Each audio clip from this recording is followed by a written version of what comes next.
Olá galera, tudo bem? Bem-vindos a mais um vídeo aqui do canal do Monteiro. Hoje eu quero falar de um conto muito especial para Clarice com Candura. Se você é fã de Clarice, não perca este conto maravilhoso. Vem comigo!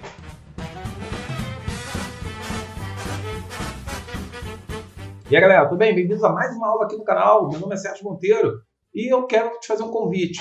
Se inscreve no canal, toca o sininho, toca o alarme, faz um comentário.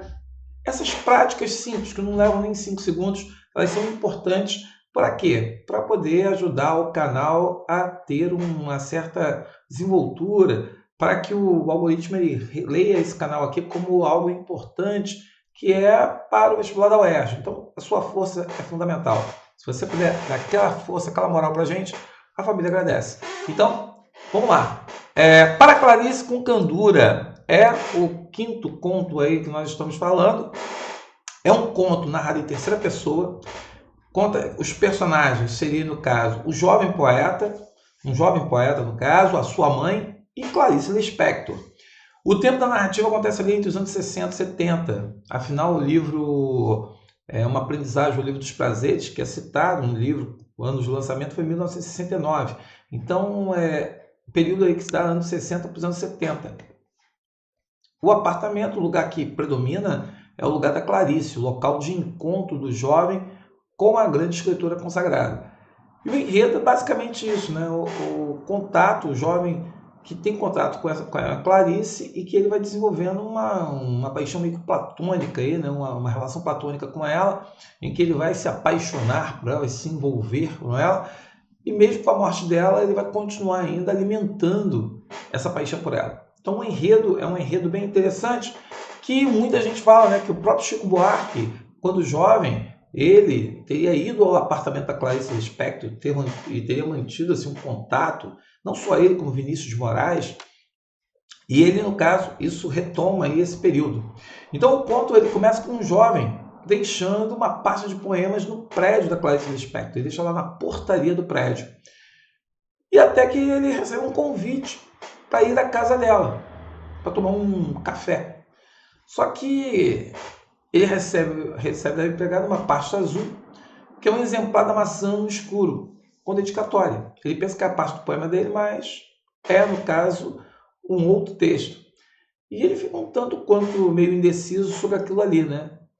E ele vai contar o acidente, aí você tem uma parada para poder falar de Clarice Lispector, o acidente, o famoso acidente que ela sofre, em que ela dorme com o cigarro aceso enquanto ela estava sentada na cama escrevendo.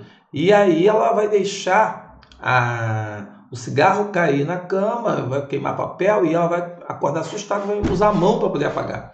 E nessa atitude ela queima a mão. Então quem tem a famosa entrevista na TV Cultura, você vê ela acendendo um cigarro atrás do outro e a mão queimada é uma coisa que destaca. Quer dizer, Clarice foi uma mulher muito bonita, muito presente, né? Muito forte, uma personalidade marcante, e a mão é uma coisa que acaba chamando a atenção. E ele mesmo fala sobre essa questão, né? Dele chegar e ele pessoalmente ver ali ao vivo a mão dela ali queimada, né?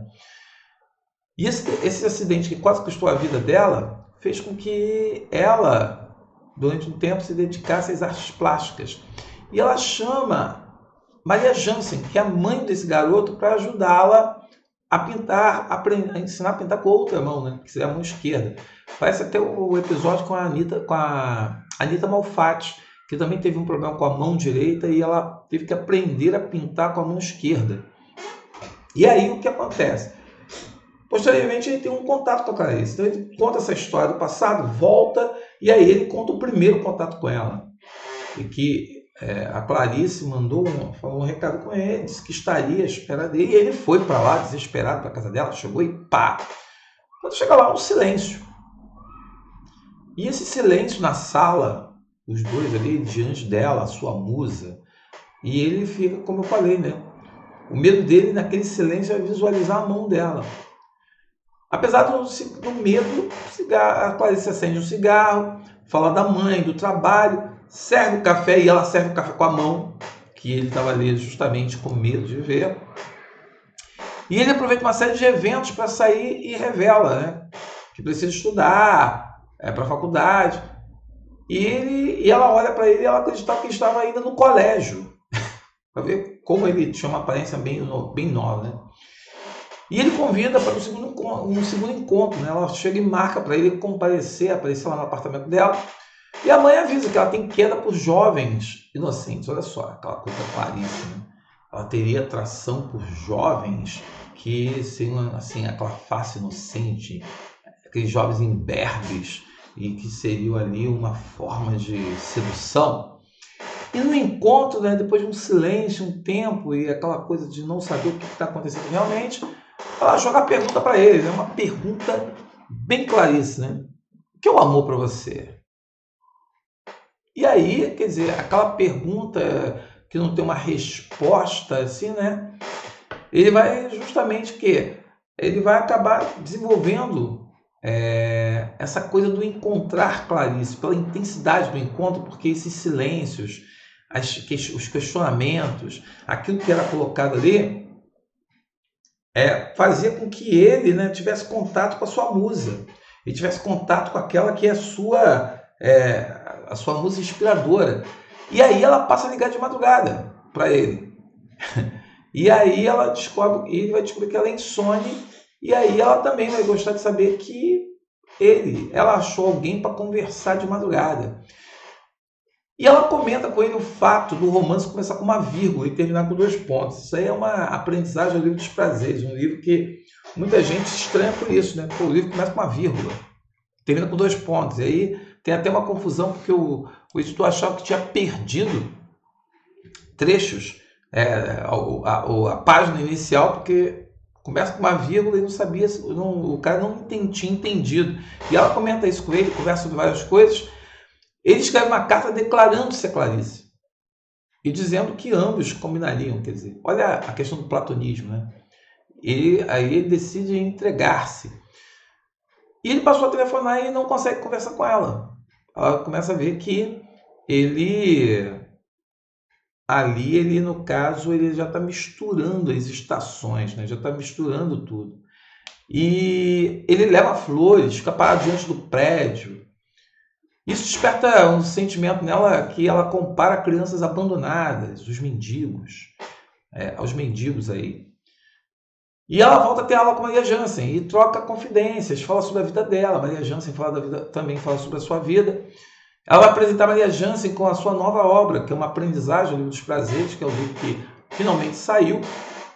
E ela vai dar esse livro de presente para Maria Jansen.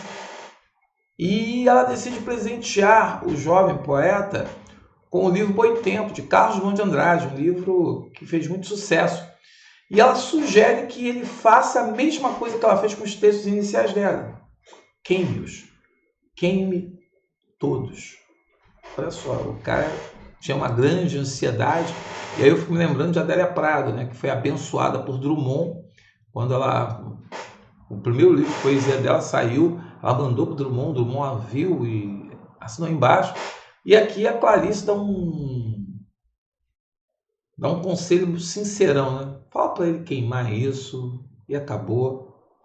E aí o conto ele dá um salto no tempo e descobrimos que o filho mora com a mãe. Assim como vamos descobrir que Clarice está morta, ela morre em 1977, se não me falha a memória, no ano de que foi lançado foi lançado, no caso, A Hora da Estrela. Ela lança em 1977 e ela morre nesse ano. E aí nós vamos também descobrir que ele só sai de casa para levar flores ao túmulo da Clarice. E aí o conto ele faz esse salto mostrando que a mãe está com 90 anos, o filho com 70, é solteiro, sem filhos e os dois dividem um apartamento. A mãe deseja que o filho se case, tenha filhos, porém ele é obcecado por Clarice, vive na internet lendo texto, publicações sobre ela e fica reclamando que os textos mais novos não falam de Clarice, não dão atenção a Clarice. No fim, no caso aí, a paixão da juventude virou uma obsessão e a mãe insinua a ouvir uns passos de salto fino, né? Salto alto, fino. E ela diz, né, que ela só não deseja que ele saia à rua vestido a la Clarice Lispector. Ela chega aqui, a parte final desse conto aqui, essa fase final, ele é bem interessante porque a construção da tensão, né, do que se tem. Veja lá, filho, ela diz, veja lá se não vai para a rua vestido de Clarice Lispector. Quer dizer, tal a obsessão dele, tal essa coisa de querer ser parte, fazer parte da vida de Clarice e fazer parte da história dela. É um conto aí, né, para Clarice com candura, mas não tem tanta candura, não é de ser tanta candura assim, né? Mas é um ponto bem interessante para a gente avaliar e perceber essa questão da relação do fã com seu ídolo, a forma como essa relação obsessiva ela vai interferir no destino da vida de um jovem para o resto da sua vida e vai fazer a gente refletir muito sobre os nossos comportamentos e nossos valores. Bem, eu vou discutir mais, vou discutir e tenho discutido todos esses contos, falado sobre algumas ideias, como a UERJ pode cobrar em que sentido? Cobrar as referências à Clarice, à obra, as figuras de linguagem, cobrar aí no caso essa relação, essa tensão da relação do garoto com a Clarice, como isso ela vai expandir, se dar através do tempo, vai falar da própria Clarice Lispector, as referências que você tem sobre a pessoa Clarice Lispector nesse universo da ficção. Há várias questões aí bem interessantes. E se você quiser discutir mais, participe do projeto, que é o projeto que está acontecendo na Hotmart, em que eu tenho falado dos contos livros de chumbo, o livro e os contos do ano de chumbo. Tenho feito exercícios inéditos. Para cada conto que eu leio, eu tiro ali um número de questões que eu resolvo dentro do perfil da UERJ, com linguagem da UERJ, e ainda faço simulado, ajudando você a entender melhor a prova de linguagens. Veja, tirar A na prova de linguagem, na prova da UERJ, passa por linguagem, humanas e a prova de língua estrangeira. Isso tudo aí são 37 questões. Então não há como você pensar tirar o A ignorando a parte de linguagens. Então, venha para o projeto Hotmart, participe e ainda dá tempo para você, porque quem faz o projeto Hotmart tem acesso a todas as aulas anteriores, as aulas que ficam gravadas junto com a resolução de prova, resolução de simulado. Então você pode participar ativamente e buscar esse A, que é tão importante, dependendo da carreira que você deseja. Então, contando, se inscreve no canal, toca o sininho, me siga nas redes sociais e fique atento para o próximo vídeo. Durou 4 segundos, nem 5 segundos levou. Se inscreve aí, dá esse apoio, dá essa moral que a gente precisa muito. Ok? Até a próxima, o próximo encontro, o próximo vídeo aqui do canal. Tchau, tchau.